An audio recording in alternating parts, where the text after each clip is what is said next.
Mina ngikhule kanzima lo. Mama mbeke phuza. Make phuza hambe ebusuku endebeke ne-boyfriend which besihlala naye endlini.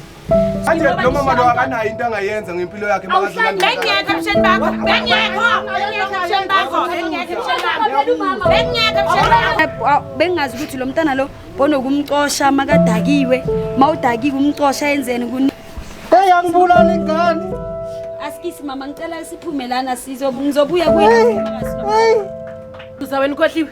Ukuthi bangabisi. Bengakho Bo uyakhohlwa ukuthi bangabisi. bengikwenzani? Bengikushanje ngane bengikushanje ngane ukukhulisa njengengane. The way ngikhule ngakhona futhi angitholanga nothando la kamama benganasikhathi. Anasikhathi sabafana. Okay, ithi senze Ngoba uNkulunkulu wangu wabona uNkulunkulu wangikhulisa. Ngibona ngingakanani yabona sisecishe salingana. Shuthi nabo uziphethe njengami. Ngempela ingane yami le. abantu banosikani kakabohlulile ukumaintain abana bawo uphaphelana. Okay, ungakhulumi nami kanjalo so okay my brother ukhulisile umama ngani uhambe namakhamera wakho. Boy sonke lesi Asambe sekhaya ukhulisa ingane zabo. Abafana bazokunikani mntanami? bazonginika ini kanjani?